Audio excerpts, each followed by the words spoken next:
तो यहाँ आपसे प्रार्थना की जाती है, जब तक सत्संग चले आप सब चिंताएं और इधर उधर की गल्ला बातें छोड़ के ध्यान से सत्संग सुनो।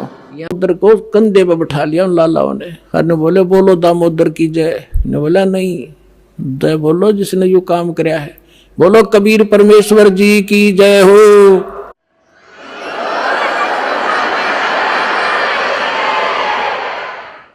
अब उधर से परमात्मा उसी दिन रात्रि में सत्संग कर रहे थे 7-8 बजे सी, और सर्दियों का मौसम था। अब कुछ भक्त सामने आसपास बैठे थे। एकदम परमात्मा ने क्या किया, ऐसे मुंह पर करनो हाथ फेर कर ऐसे झटका दिया। आसपास के बैठे भक्तां के छींटे लगे। उन्होंने सोचा भी पसीने कैसे आगे सर्दी में, गुरुजी आपका पसीने आगे? तो प्रभु बोले ना भाई पसीने को नहीं आए। और क्या था, ये पानी कहाँ से आ गया? कि मेरे भगत का जहाज डूबा था। दामोदर सेठ नहीं था, अभी नाम लेके गया था। हाँ जी, उसका जहाज डूबा था भाई। अब वो उसने बचा कर आया हूँ। अब वो भगत सोच रहे थे अक भाई, अब क्योंकि हम भक्ति अवश्य करते हैं लेकिन विश्वास दृढ़ नहीं होता। और परमात्मा कहते हैं कहा हो तो हरि नाम से, जब मन में नहीं विश्वास, बिना विश्वास के जो भक्ति करते हैं वो सफल नहीं होते हैं। तो वो कच्चे से थे और मन में उनका न्यू थी, ऐसे ही शब्द गा रहे थे, ज्ञान सुना रहे थे, पसीने आगे होंगे हमारे सामने बैठे और वहां कैसे समुद्र में जहाज बचा के आए हैं। वो तो बात कही आई हुई। अब वहां से जब वो चलकर आए सेठ, 1-2 दिन और लग गया उन्होंने। उस दिन फिर सत्संग हो रहा था। वो पहले अपने घर गया, घर जाके पता चला कि मेरी धर्मपत्नी भी उड़े जा रही है, सत्संग में गई हुई है। और सारे वो सेठ ने बोले पीछे घर जावांगे, और सारे बच्चा ने साथ ले रहे। पहले अब परमात्मा का उपदेश लेंगे, जब घर बढ़ाएंगे। अब हमारा बाकी आज का जीवन, आज के बाद का जीवन उनका ही हमारा। और सारे वहां चलेंगे, सीधे वहां 15-20 लाला जी उनका परिवार है। अब क्या हुआ, अब उधर सत्संग चल रहा था, वही भक्त मिले जुले से वो आया करते उस क्षेत्र में, तो सारे वही बैठे। और पीछे तय क्या हुआ, वो सारे के सारे जाकर बाहर खड़े होकर जय हो पाबंदी छोड़ कबीर साहब की, जय हो भगवान कबीर साहब की। परमात्मा बोले रे बाहर कौन शोर कर रहा, पता करके आइयो। अब जो ही वो बाहर गए भक्त पता करने आंगन से बाहर, तो उन्होंने देखा दामोदर को, वो सब जाने थे क्योंकि वो आते जाते थे सत्संग में। तो उन्होंने आकर बताया जी दामोदर सेठ आ रहा है और उसके साथ और कई लाला जी हैं, सेठ हैं, और आपका दर्शन करना चाहते हैं। बोला बुला लो भाई, क्या बात होगी। वो सारे आगे चरणाम अपने दंडोत प्रणाम करें।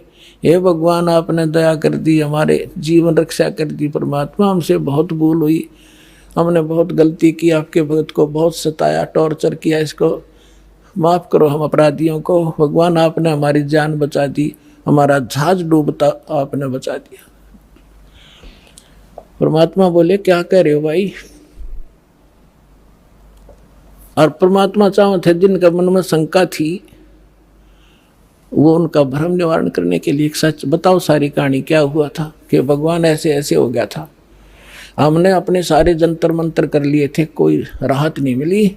फिर हमने आपके भगत आराध करी थी, इसने आपको पुकारा के मंत्र पर डायू दाने, यो बेहोश हो गया आपको पुकार के। तब कहा बेटा मैं ही वहां पहुंचा था और आपकी रक्षा करी थी, और आपका अब सौभाग्य है कि आपको इस संकट आपके लिए वरदान से दोगा कि आपके समझ में आ गई और आप यहाँ आगे दीक्षा लो और अपना कल्याण कराओ। सभी ने नाम लिया, उनका कल्याण हुआ। बोलो सतगुरुदेव।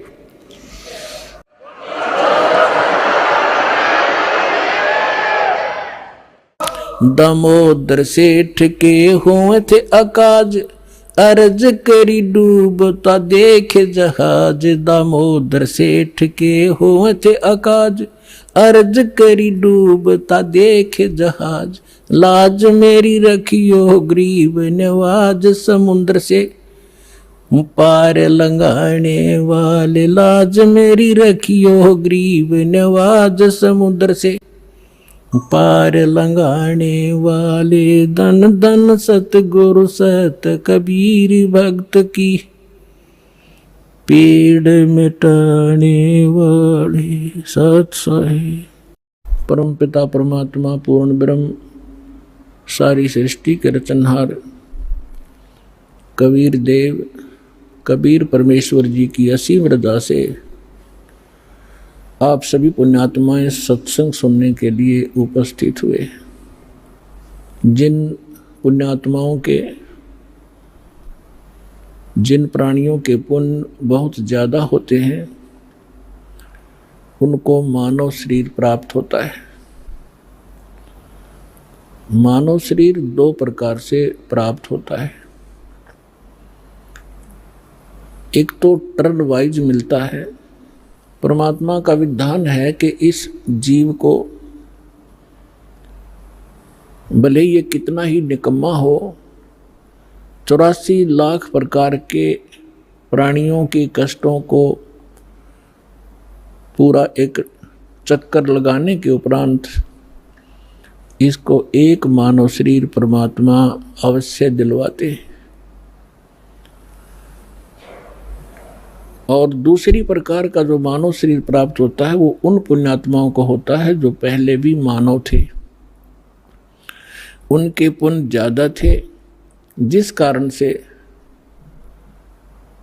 किसी जन्म में उन्होंने शुभ साधनाएं, शास्त्र अनुकूल साधनाएं की होती हैं, शुभ संस्कार बनाए होते हैं, जिसके परिणाम स्वरूप उनको कई कई सैकड़ों भी मानव शरीर प्राप्त हो जाते हैं। लेकिन उन मानव शरीर के अंदर यदि सतगुरु नहीं मिलते, सतगुरु नहीं मिलते तो उनको फिर से शुभ संस्कार बनाने का अवसर प्राप्त नहीं होता। और सतगुरु के अतिरिक्त अन्य किसी नकली संतों से ज्ञान प्राप्त करके साधना करते हैं, वो शास्त्र विरुद्ध साधना होने से यूजलेस होती है। उदाहरण के लिए श्रीमद् भगवत गीता अध्याय नंबर 16 के श्लोक 23 और 24 पर्याप्त है।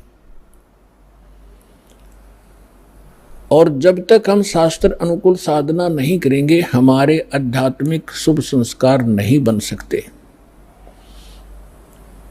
तो जिस कारण से भले ही सैकड़ों मनुष्य जीवन भी प्राप्त कर ले वो प्राणी, जिसके पूर्व जन्म के किसी समय शुभ संस्कार ज़्यादा संचित हो गए और फिर वो मनुष्य शरीर प्राप्त करता हुआ आ रहा है, उसके लिए वो कौन सा समय है?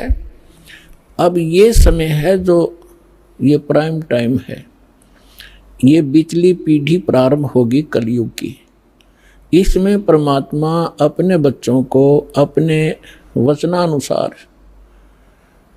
अब सबको तत्व ज्ञान से परिचित कराएगा, सतनाम सारनाम सबको प्राप्त कराएगा। जो यहाँ से निकल जाएंगे सावधानी बरत कर सत साधना करके, वो तो गए, सफल हुए। और जो नहीं निकल पाए और साधना कर रहे हैं, किसी भी कारण से वो फाउल हो जाते हैं और पार नहीं हो पाते हैं, तो वो भी करोड़ों और काफ़ी करोड़ों की संख्या में ऐसे हो जाते हैं। तो जो करोड़ों की संख्या में सत्साधना करते हुए और यहाँ रह जाएंगे, ये मंत्र ऐसे अनमोल और इतने कीमती हैं, इनकी थोड़ी ही साधना से बहुत ज़्यादा आध्यात्मिक एनर्जी स्टोर हो जाती है। सतनाम के विषय में सूक्ष्म वेद में कहा है, सतनाम पालड़ रंग होरी हो, 14 लोक चढ़ावे राम रंग होरी हो, 3 लोक पास अंग धुर रंग होरी हो, तो ना तुले तुलाया राम रंग होरी हो। जैसे हम यहाँ के त्योहार मनाते हैं, होली, होरी मीन खुशी से हम एक दूसरे के साथ रंग उछालते हैं, तो परमात्मा कहते हैं ये होरी जो आप मनाते हो ये नकली है, ये काल प्रेरित है। एक लड़के, एक व्यक्ति का युवा पुत्र मर गया होली से 2 दिन पहले, ना वो स्वयं होली मना पा रहा है, ना उसके रिलेटिव और ना उसके मोहल्ले वाले। तो अब कहाँ गई वो होरी जिसको इतना इम्पोर्टेंट त्योहार मान रहे थे। तो परमात्मा और उससे परिचित संत कहते हैं कि इस नकली सांग में, इस नकली स्थान पर आप ये नाचा गाई करते हो, आपने भांग पी रखी है, नशे में बकवाद कर रहे हो। इस भांग का नशा, काल की माया का नशा अज्ञानता में प्रेरित होकर कर रहे हो। यहाँ एक पलक में ना जाने के बिजली गिर जा, ऐसे लोक में तुम खुशी मना रहे हो। या तो जब आपको ज्ञान होगा, आंखों से आंसू नहीं सूखेंगे, हम के कष्ट उठा रहे हैं और आगे क्या जुल्म होगा हमारे साथ। तो असली होरी राम नाम की होरी है। या खेलो, दिन रात खेलो, रात खेलो दिन खेलो, सुमन करो दिन रात इस राम नाम की होरी से, इस रंग को बखेरो। तो क्या कहते हैं कि सतनाम जो 2 अक्षर का मंत्र है, जिसमें एक ओम है, एक तत् है, और ये ऐसा अनमोल मंत्र है, इसकी इतनी कीमत बताई है। यदि विधिवत परम संत अधिकारी संत से प्राप्त करके, अधिकारी आपको बता देता हूँ 21 ब्रह्मांड में, इस विश्व में इस दास के अतिरिक्त इन तीनों मंत्रों को देने का कोई अधिकारी नहीं है। या गलती ना करियो, बहुत धोखा खा लिया आपने।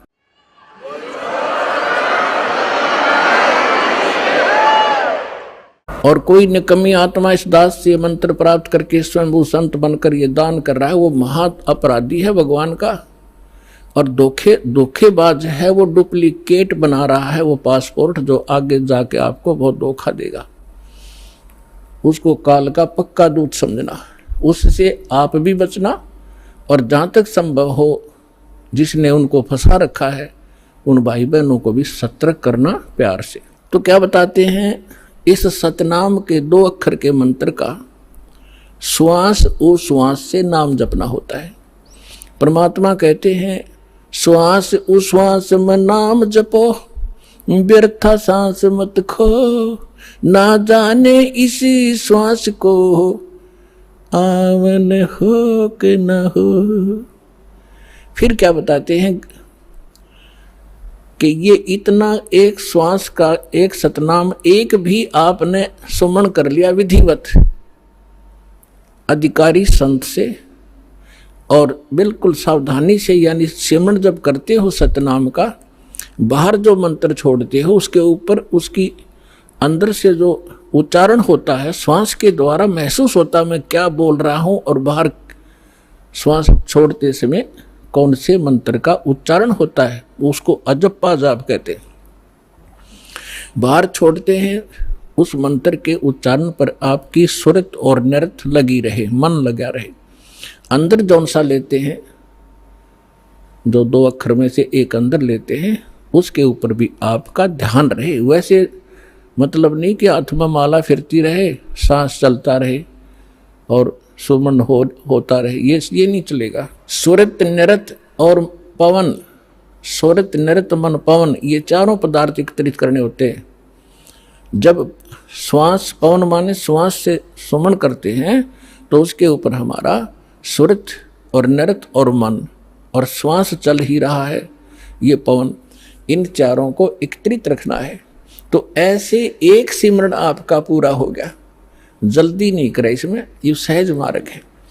कई जल्दी के मारे मन फटाफट खींच दे मीटर सुमरन का, प्यार से करे चाहे थोड़े कर ले, उसकी कीमत होगी। और सिमरन करे ध्यान से, बगैर सुरत नट लगाए कोई सिमरन हो रहा है, वो काम असफल नहीं होगा। तो ऐसे किया हुआ सतनाम का एक सिमरन की कितनी कीमत बताई है पुण्यात्माओं।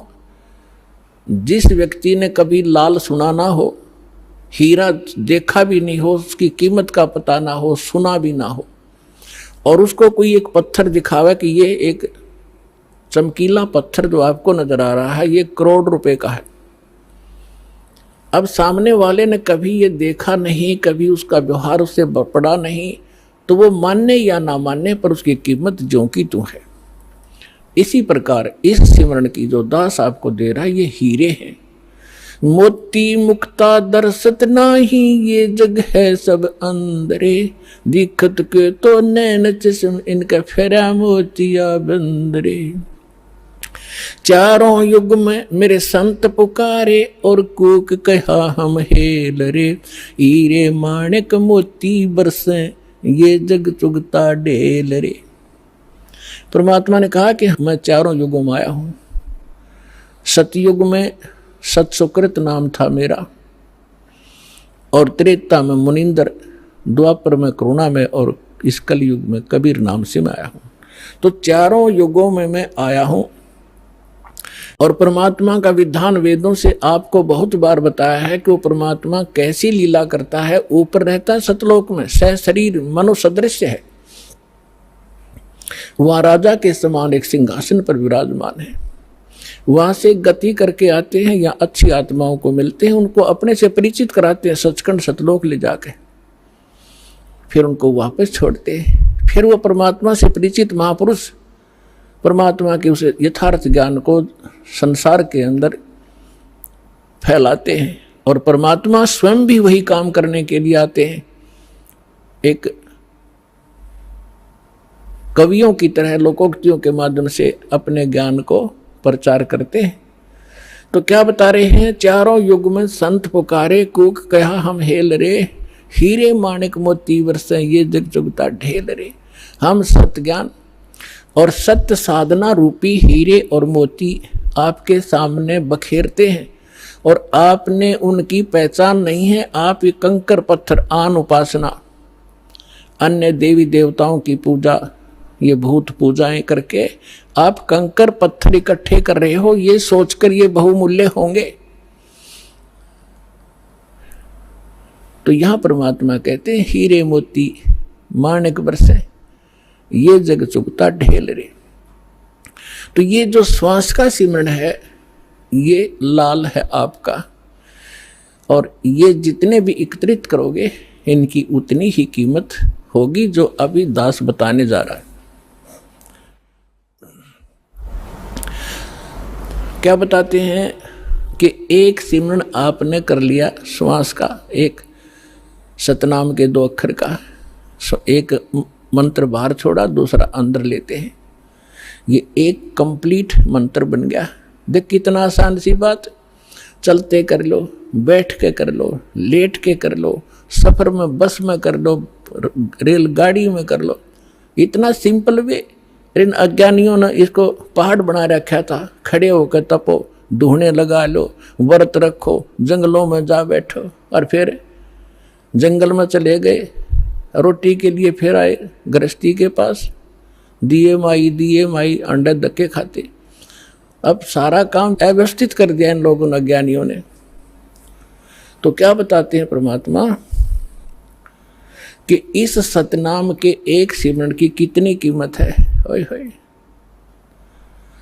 सतनाम पालड़ रंग होरी हो, तराजू के तखड़ी के एक पलड़े में सतनाम के एक सुमरण की कीमत रख दो, और दूसरे में पृथ्वी लोक की पूरी कीमत, स्वर्ग लोक की कीमत और पाताल लोक की कीमत, 3 ये तो पासंग है, और दूसरी में 14 लोक, विष्णु जी का लोक, ब्रह्मा जी का लोक, शिव जी का लोक, दुर्गा का लोक, और ये निरंजन का लोक, और ऊपर जो स्वर्ग के अंदर महास्वर्ग के अंदर आगे कई डिवाइड कर रखे। ऐसे ये कुल मिलाकर 14 लोक में बनते हैं, तल उतल ये नीचे के। परमात्मा कहते हैं 14 के 14 लोकों की कीमत दूसरे पलड़े में रख दो। एक पलड़े में सतनाम की एक वैल्यू और उधर 14 लोक चढ़ावे राम रंग होरी हो, और 3 लोक पासेंग धरे, पृथ्वी लोक, स्वर्ग लोक और पाताल लोक की को तो गिनती में भी नहीं है इसकी, उसके सामने कीमत। अब पासेंग क्या होती है? अब आजकल के बच्चे तो नहीं जानते होंगे, लेकिन हमारे समय के हम अच्छी तरह जानते हैं। हमारा खूब पाला पड़ा है, किसान परिवार में जन्म था। हमारे पिता जी के पास ये सेठ लोग कणक लेने आते थे, तो उस समय वो कहा करते भी सेठ जी तराजू चेक करा तेरी। वो चेक कराता था, उसमें कुछ एरर होती तो उसको ठीक करने के लिए उसी जैसे गेहूं तोल रहे हैं, गेहूं से थोड़े से कणक लिया और दूसरे पलड़े में डाल दी जाती है। वो पासिंग ठीक करने के लिए, पासिंग माने एरर, उसके लिए वो कणक रख दी जाती है, उधर ही बट्टे रख दिए जाते हैं, दूसरी साइड पलड़े से फिर कणक तोल ली जाती है। तो वो जो एक मुट्ठी कणक डाली है वो पासिंग है, वो सौदे में नहीं आती, वो तो व्यर्थ में पड़ी है। वो चाहे ग्राहक की तरफ जाओ और चाहे धनी की तरफ रह जाओ, उसकी कोई ध्यान नहीं करता। वो पासिंग है, यानी इतनी कम वैल्यू है। तो आप कितनी पुण्यात्मा हो और कितना सिमरन आप करते हो, और आप कितने धनी होते जा रहे हो अध्यात्म के। कबीर साहब कहते हैं, कबीरा सब जग निर्धना, धनवंता ना कोई, धनवंता सो जानियो जिस पर राम नाम धन हो। अब आज अरबपति है और कल मृत्यु हो गया, भक्ति करी नहीं, तो कल क्या है? वो गधापति है। फिर वो गधा बन के घूम रहा होगा, कुत्ता बन के गलियों में सैर सपट्टे कर रहा होगा, टट्टी खा रहा होगा, खा के यहाँ का धन। तो पुण्यात्माओं, इस परमात्मा की शरण में आपको यहाँ के भौतिक सुख भी आपके डिमांड रिक्वायरमेंट के अनुसार अवश्य देगा ये दाता, और फिर आपकी जो भक्ति की शेष पूंजी को सुरक्षित रखेगा, ताकि चल आपके यहाँ जाते समय आपका धन सुरक्षित रहे। अब क्या बता रहे हैं? सतनाम पालड़ रंग होरी हो, 14 लोक चढ़ाव राम रंग होरी हो, 3 लोक पास्यंग धर रंग होरी हो, तो ना तुले तुलाया राम रंग होरी हो। और हम हमारी बुद्धि कहाँ सेट कर दी इस काल ने? यहाँ के इस काल की माया की भांग पी ली हमने। एक सरपंच बन जाता है, बस पूछो मत, वो अपने आप को पता नहीं कि महान मान बैठता है। और कोई चेयरमैन बन जाता है 4-5 सरपंचों के ऊपर, बस कहना ही क्या। एक मंत्री और मुख्यमंत्री बनकर काख पीटते फिरते, बगैर ज्ञान के बच्चों वाले खिलौने खेल रहे हैं। और आप वो हो जो मनुष्य जीवन के इस उद्देश्य को प्राप्त कर रहे हो, सफल कर रहे हो। तो कहने का दास का तात्पर्य है, जिस प्रसंग को लेकर चले हैं उसी पर आते हैं कि जैसे अब ये परमात्मा का मार्ग प्रारंभ हो गया है, परमात्मा का आदेश है कि पूरे विश्व में जाओगा। परमेश्वर ने इस काल के साथ एक कमेंटमेंट हुआ था। काल तो ये राजी हो गया था, उसने तो ये चतुरता करी थी कि कलयुग में ये इतने कंडम हो जाएंगे, भक्तिहीन भी हो जाएंगे और इनकी वृत्ति भी खराब हो जाएगी, ये भक्ति के योग नहीं रहेंगे, सब चापलूस हो जाएंगे, विकारी बन जाएंगे। इसलिए उसने कहा था कि भगवान 3 युगों में जीव थोड़े ले जाना। परमात्मा ने कहा था कि तूने सभी मेरी आत्माओं को ऐसा दुखी कर दिया, इनकी क्या दुर्दशा कर दी तूने, गधा बना रखा, कुत्ता बना रखा, क्या ये ऐसे थे जब तेरे पास आए? तब इसने प्रार्थना करके, ये अलग स्टोरी है लेकिन हिंट देना पड़ेगा, फिर आगे चलेंगे। तो उसने प्रार्थना की थी, भगवान 3 युगों में जीव कम ले जाना। मालिक को भी पता था, क्योंकि हमारी शंका बहुत ज़्यादा है, तुरंत उत्पन्न हो जाएंगी कि परमात्मा ने ऐसा क्यों वर दिया 3 युगों में जीव ना ले जाने का। तो हमने ऐसे निकम्मा काम किया था, उसके बदले में ये सजा भी थोड़ी है हमारे को।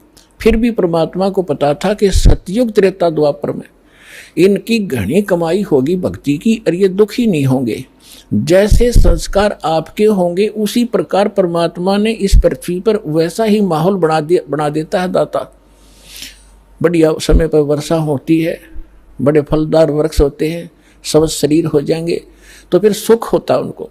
और सुख में भगवान की भक्ति प्राणी फॉर्मलिटी करता है, और दुखी प्राणी जब हो जाता है तब उसका दुख संकट निवारण हो जाता है। फिर उसको बताया जाता है यदि आपने फिर से भक्ति छोड़ दी तो वो कष्ट फिर आ जाएगा, तो कभी नहीं छोड़ेगा, आजीवन भक्ति करेगा और वो सफल हो जाएगा।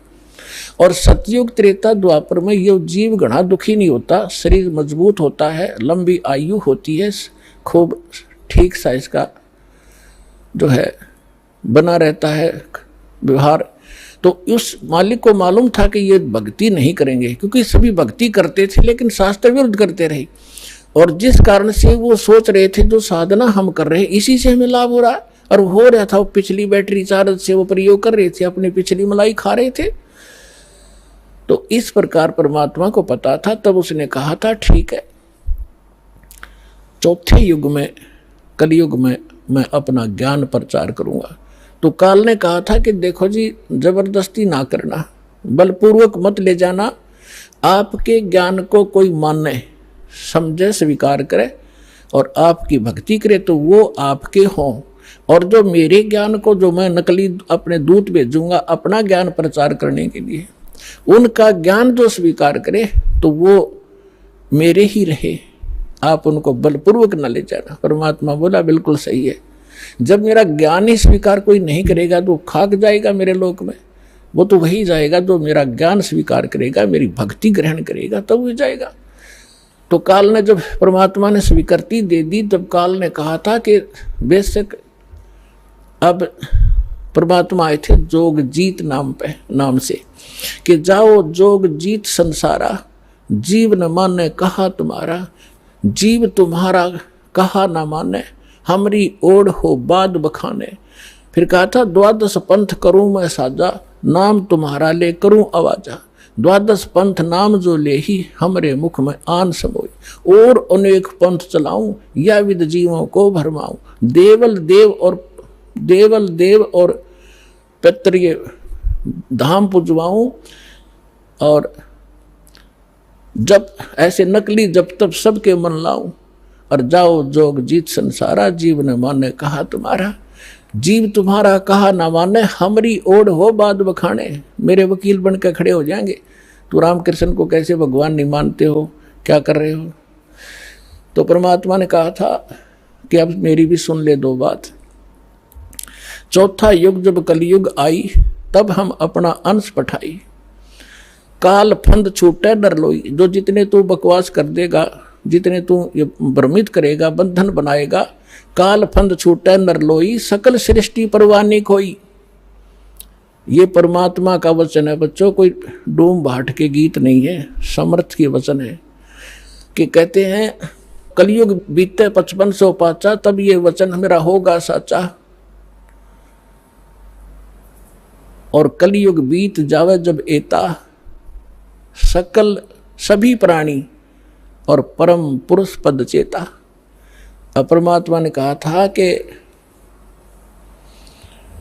जब चौथा युग कलयुग आवेगा तब मैं अपना अंश भेजूंगा, और उस समय काल के सारे फंद, तेरे सारे दाव पेच, ये अज्ञान को काट दिया जाएगा, और सकल सृष्टि उपदेशी होगी, नाम लेवेगी। और फिर कहा था कि जब कलयुग 5505 बीत जाएगा तब मेरा ये वचन सत्य होगा, और उस समय पूरा विश्व उस परमात्मा के उस परम पद का जानकार होगा, उसको पता चले। अभी तो हम स्वर्ग और नरक, कोई व्यक्ति मर गया, नो के स्वर्गवासी हो गया, चाहे जाता हो नरक में, हमने एक कोड वर्ड बना रखा था। तो अभी तक हमने सतलोक और सचखंड का पता ही नहीं था, परमात्मा का परम पद कौन सा है और कहाँ रहता है, कैसा है, कैसे प्राप्त होता है। और ये नकली पंथ चले थे काल के, राधा स्वामी पंथ और कबीर पंथ, जो 12 पंथ है कबीर जी के नाम से चला रखे, सारे नकली और काल के प्रेरित हैं। इनमें ना सत्य ज्ञान है ना सत्य साधना है, तो अंडरस्टूड है। जानना ज्ञान सत्य है ना, वहाँ नाम साधना सत्य है, तो क्या है वो तो खोखा है, नकली है, डुप्लीकेट सारे। तो अब परमात्मा ने कहा कि पूरा विश्व इस ज्ञान से परिचित होगा और पूरा विश्व नाम लेगा। अब प्रसंग चल रहा था कि 2 प्रकार से मानव शरीर प्राप्त होते हैं। एक तो टर्न वाइज होता है कि नरक स्वर्ग भोग के उसके बाद फिर 84 लाख प्रकार के प्राणियों के शरीरों में कष्ट उठा के उसको एक मानव शरीर मिलता ही मिलता है। तो वो उस प्रकार का प्राणी शीघ्र भक्ति पर नहीं लगता। उसके अंदर एक ऐसा गुण होता है, अवगुण होता है, वो बहुत ही देर से बहुत समय लगेगा उसमें, लेकिन मालिक की दया, जो दास ने कल उदाहरण दिया था उस तरीके से उसके ऊपर असर होता है। वो भी तरीका मालिक उन बच्चों के लिए भी अपनाएगा अब। लेकिन जो बता रहा दास के एक पिछले संस्कारों से पुनर्जन्म होते रहते मानव के, उसके लिए अभी तक दास या भूमिका बना रहा है ये समझाने के लिए आपको कि जैसे आप जी को प्रथम मंत्र दिया जाता है। पहले परमात्मा ने इस प्रथम मंत्र में केवल ये बीच वाले 5 नाम ही दिए जाते थे, और ये काल के पंथ जो राधा स्वामी पंथ और इससे निकले हुई जितनी शाखाएं हैं ये 5 नाम देते हैं। और वो कौन से नाम? 5 काल के, यूजलेस, ओंकार, रंकार, ज्योत निरंजन, सो हमर सतनाम। सतनाम कोई जाप है, ओंकार रंकार कोई जाप है। ये 5 नाम थे जो दास आपको प्रथम मंत्र में बीच के 2 फर्स्ट एंड लास्ट को छोड़कर, ये पहले नहीं दिया जाता था, इसलिए इसको अभी तक गुप्त रखा था। ये कंप्लीट कोर्स है। और वो बीच वाले जो मंत्र हैं वो आपको संसारिक सुविधा यहाँ की उपलब्ध कराएंगे, क्योंकि उनका टैक्स देंगे। ये पूजा नहीं, साधना है।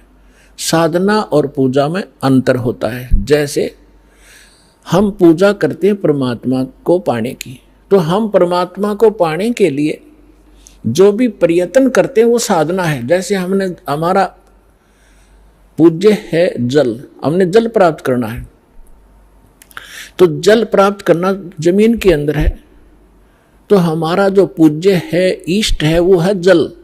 और उसके पाने के लिए, जल प्राप्त करने के लिए जो भी हम क्रिया करते हैं, बोकी लगाते हैं, पाइप डालते हैं, फिर हैंडपंप लगाते हैं, तो वो हमारी साधना है, वो पूजा नहीं है। उसको पाने के लिए जो हमारा पूज्य है, हमारा जो इष्ट है, वो तो जल है। उसके लिए जो प्रयत्न किया गया वो साधना है और वो पूजा है उसको पाने की।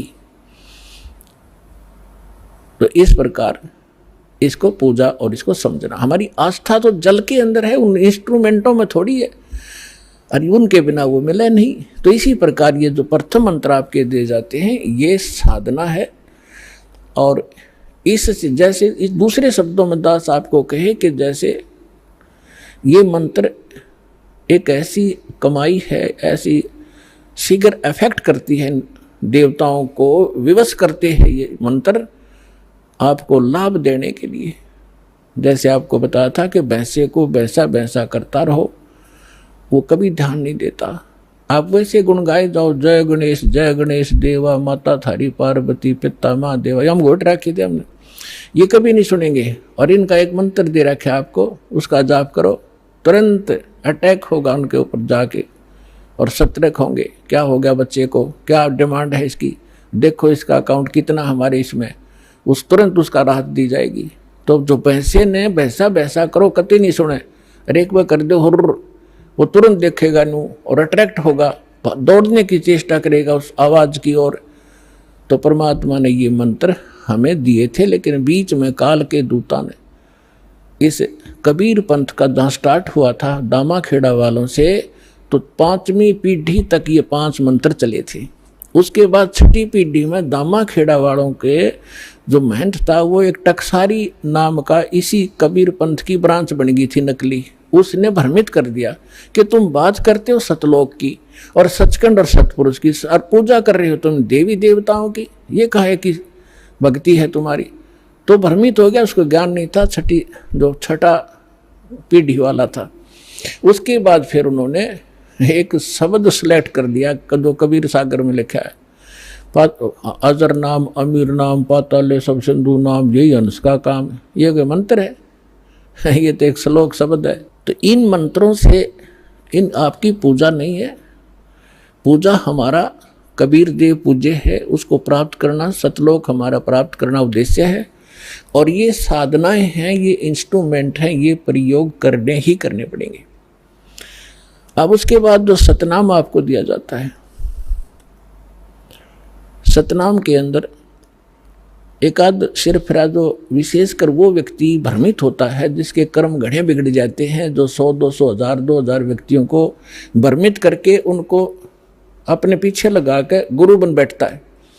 अब क्या बन गई, परमात्मा की दया हो रही है, हमारे जो बच्चे शिष्य बनते हैं जो पहले अन्य इन गुरुओं के पास थे, अब बच्चे को बालक थोड़े ही एजुकेटेड हैं, दास ऐसे ढंग से ज्ञान देता है कि बालक भी समझ जा और प्रमाण देता है, तो उनको समझ में आ रहा है, वो अपने गुरुओं के पास जा रहे हैं। उन गुरुओं से भी कह रहे हैं जी आप भी चलो, आप भी भ्रमित हैं और हमें भी मिसगाइड किया आपने। आपका उद्देश्य तो ठीक था कि हम कुछ मार्गदर्शन करें, लेकिन आपको ही नहीं पता, आप झूठे गाइड बन गए, आप भी चलो। तो जो अच्छी आत्माएं हैं वो आ जाते हैं, दीक्षा भी ले रहे हैं। एक तो ये कह रहा था कि मेरे 20,000 शिष्य हैं, मुझे ये ज्ञान मिला, पहले मैंने ज्ञान गंगा पढ़ा और फिर मैंने अपने शिष्यों से कहा कि तुम भी पढ़ो, देखो इसमें क्या है। तो उन शिष्यों से ने कहा जी इसमें तो अद्वितीय ज्ञान है। तो मैंने कहा कि जाओ तुम दीक्षा लेकर आओ। तो वो अपने शिष्य भेजे उस प्यारी आत्मा ने, और अब कह रहा था पिछले सत्संग पे कि पिछली बार मैं भी आ गया हूँ और शेष को भी अब जाके ये ज्ञान गंगा दूंगा और यहाँ लाऊंगा। ये है महान आत्मा। ठीक है, जब तक धोखे में हम भी थे, गलत साधना हम भी कर रहे थे, जिस दिन पता चला उसी दिन हम दिशा बदल ली। तो बुद्धिमान होता ये। और एक ऐसा सिरफिरा मिला, चेले भी उसके साथ थे, चेलों के सारी समझ मारी, उसमें अहंकार अभी शेष था। वो खड़ा लाइन में कहने लगा जी मैंने 2 बात करनी है। वो कहते हैं जी ये हमारे गुरुजी थे पहले और आज इन्हें दीक्षा ले ली है। अब वो प्रथम दीक्षा ले ली, द्वितीय दीक्षा दी जब उसने कहा कि ये क्या है, ये वही मंत्र है, उल्टे सुल्टे करके दे रहे हो, ये कोई सतनाम हुआ। तो पुण्यात्माओं यही मार खाता ये प्राणी। वो अहम था, उसके अंदर अहंकार था। अब डॉक्टर मैं हूं और रोगी वो बनकर आ रहा है और डॉक्टर की दवाई में वो ऑब्जेक्शन कर रहा है। एक जड़ी बूटी होती है, उनको अगर 4-5 जड़ियां मिलाई जाती हैं तो उनका गुण धर्म कुछ अन्य होता है, वो कुछ अन्य लाभ देती हैं। और जब उनको सिंगल खाया जाता है तो वो अलग लाभ देती है, और जिनको 2 में मिलाकर खाया जाता है तो वो अन्य लाभ देती है। तो इस प्रकार उसको समझाने की चेष्टा की और वो उसका सौभाग्य दुर्भाग्य साथ है, उसका समझ में आई कि ना हुई। तो आपको भी बता रहा हूं कि ऐसे भ्रमित ना होना।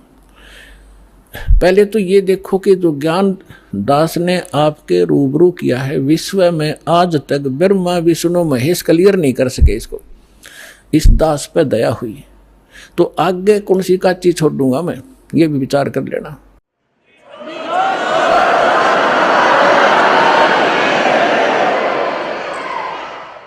और फिर ये साथ एक पॉइंट को क्लियर करने के लिए 6 उदाहरण देता हूं, ऐसे मजबूत जो हलाए नहीं हिल सकते। यही मंत्र किस ने जाप किया? आदरणीय धर्मदास साहिब जी ने यही 2 मंत्र का अक्षर का नाम यही जाप किया, आपके रूबरू कर रखा है। नानक साहिब जी परमात्मा से सीधे मिले, परमात्मा उनको बी नदी पर जिंदा महात्मा के रूप में सचखंड लेकर गए और फिर उनको वापस छोड़ा। तीसरे दिन अदृश्य रखा और फिर उन्होंने कौन सा नाम जाप किया? उनकी समुद्र की साखी परमात्मा जो बाला वाली जो साखियां हैं, जन्म साखी, उसके अंदर एक समुद्र की साखी है। उसमें एक कथा है कि एक समय बाला और मर्दाना नानक साहिब के साथ रहा करते थे अधिकतर। उन्होंने एक दिन प्रार्थना की, गुरुदेव हम श्रीलंका जाना चाहते हैं, देखना चाहते हैं, दया करो। उन्होंने कहा आंखें बंद करो। आंखें बंद करके खोली तो समुद्र के किनारे खड़े थे। नानक साहब जी ने कहा कि आओ मेरे साथ साथ समुद्र के ऊपर चलेंगे और वाहे गुरु बोलते रहना। तो ऐसे चल पड़े जैसे थल पर चलते हैं, आगे आगे नानक देव जी, पीछे वो दोनों बच्चे बाला और मर्दाना। तो नानक साहब जी ने, वैसे तो सिमरन श्वास से करना होता है, उन्होंने जानबूझ के झटका देना था, क्योंकि परमात्मा का सख्त आदेश था, धर्मदास मेरी लाख दुहाई। और ये मूल ज्ञान अभी कई बार जाई, ये सार नाम और सतनाम अभी किसी को देना नहीं तो नकली पंथों के हाथ लग जाएगा। और जब मेरा दास आवेगा वो कैसे भिन्नता बताएगा, ये सारी विचलित हो जाएगी कहानी। हमारा सारा जो है ना काम बिगड़ जाएगा और काल का फिर से दाव लग जाएगा। मेरे बच्चे मुझे पहचान नहीं सकेंगे। तो वो महापुरुष थे, जैसे वेद में लिखा है कि दृढ़ भक्त को मिलते हैं, वो आकर के अपना ज्ञान देते हैं। तो दृढ़ भक्त थे नानक साहब जैसे। उन्होंने कभी किसी सिख को ये नाम नहीं दिया सतनाम, बल्कि सख्त एक ऐसा झटका दे दिया कि सब घबरा गए कि इस मंत्र को छूना नहीं है। नानक साहब जी ने उच्चारण करके ये 2 अक्षर का मंत्र जाप करना शुरू कर दिया। मर्दाना ने सोचा कि गुरुजी तो सतनाम जाप कर रहे हैं 2 अक्षर का, जिसमें एक ओम है, एक तत् है, तो क्यों ना मैं भी जाप करूं। मर्दाना फिर वो 2 अक्षर का मंत्र जाप करने लगा। तो वो लगा डूबने। नानक साहब जी ने देखा, तब नानक जी ने कहा कि भाई तो वो ये जाप कर जो मैंने तेरे को बोला है, ये मंत्र मत कर। तो फिर वो वाहेगुरु कहने लगा, फिर ठीक हो गया। कहने का भाव ये है कि नानक जी तो वो 2 अक्षर का नाम जाप कर रहे थे और शेष को मना किया। क्यों किया?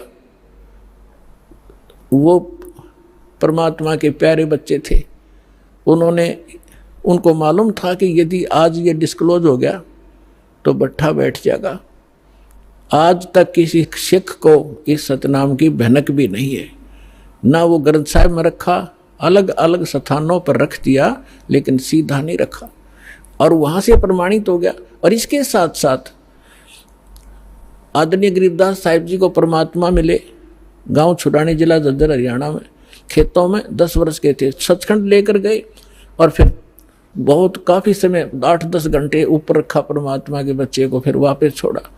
उसने परमात्मा से परिचित होकर अपनी अमृतवाणी में दास उसी गरीबदास पंथ से आगे बढ़ा है। उसमें गरीबदास पंथ में ये मंत्र नहीं है सतनाम का, और के में बकवास करते हैं, ओम भागवते वासुदेव नमः, कोई करता है, कोई कुछ करता है, कोई सतगुरु, ये मंत्र नहीं है। और ग्रंथ साहिब गुरु गरीबदास जी के ग्रंथ साहिब के अंदर प्रमाणित है ये मंत्र। ऐसे ही नामदेव जी को परमात्मा मिले थे, उसको भी यही मंत्र दिया था 2 अक्षर का। पहले वो अकेला ओम नाम जाप करते थे, फिर उनको समझाया कि ओम तो ब्रह्म तक का जाप है, ये तो असंख्य जन्म तक जाप कर लिया आपने और यहीं भटकते रहते हो, ब्रह्म लोक में चले जाते हो, वहां से फिर वापस आ जाते हो। नामा छिपा ओम तारी, पीछे सो हम भेद विचारी, सार शब्द पाया ददलोई, आवागमन बोर ना होई। तो कहने का भाव ये है दास का कि ये मंत्र जो है, इस भ्रमणा में ना रहना। अब बड़ी बनाई बात ने बिगाड़ियो मत, मुश्किल से सिरे चढ़ी है यह कहानी। कितने संकट झेलने पड़े हैं, दास ने जेल तक जाना पड़ा, झूठे मुकदमों को फेस कर रहे हैं। कोई बात नहीं, परमात्मा हमारे साथ है। हमारा एक बार ज्ञान निखार हो जा, फिर चाहे फांसी दे दियो मेरा, एक बार परमात्मा का ज्ञान उसके बच्चों तक पहुंच जा।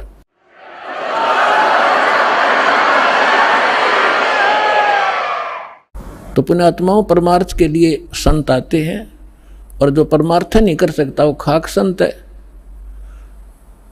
और संत किसे कहते हैं? सतगुरु उसे कहते हैं। सतगुरु के लक्षण कहूं, मधुरे बैन विनोद, 4 वेद 60 शास्त्र वो कहे 18 बोध। सतगुरु होगा जो इन सदग्रंथों से ज्ञान दे और प्रमाणित ज्ञान हो। अब जो प्रसंग चल रहा है कि जैसे अब आप जी नियमित रहे। अब आपको कुछ दिन समस्या रहेगी, क्योंकि अभी हमारे इस ज्ञान का प्रकाश कम हुआ है। घर घर के अंदर विरोध है, गांव गांव में विरोध है, समाज के अंदर विरोध है, क्योंकि जगत और भगत के क्रियाओं में और विचारों में सदा से भिन्नता रही है। और इसीलिए कहा है कि जगत और भगत का आपस में विरोध रहा ही है, और ये रहेगा भी। जब तक जगत को आप जैसा ज्ञान नहीं होगा तो वो विरोध करेंगे ही करेंगे, स्वाभाविक है, उनको अच्छा सा नहीं लगता। जैसे यहाँ पहली बार कोई व्यक्ति आता है और दूसरा आके प्रणाम करता है, वो खड़ा खड़ा देखता रहता है, ये क्या कर रहे हैं यहाँ पर, उसको अच्छा सा नहीं लगता, क्योंकि वो तो अहंकार में कोई छोटी मोटी पोस्ट हो तो उसने तो भारी बात हो जाती है, कैसे लंबा लेटूं।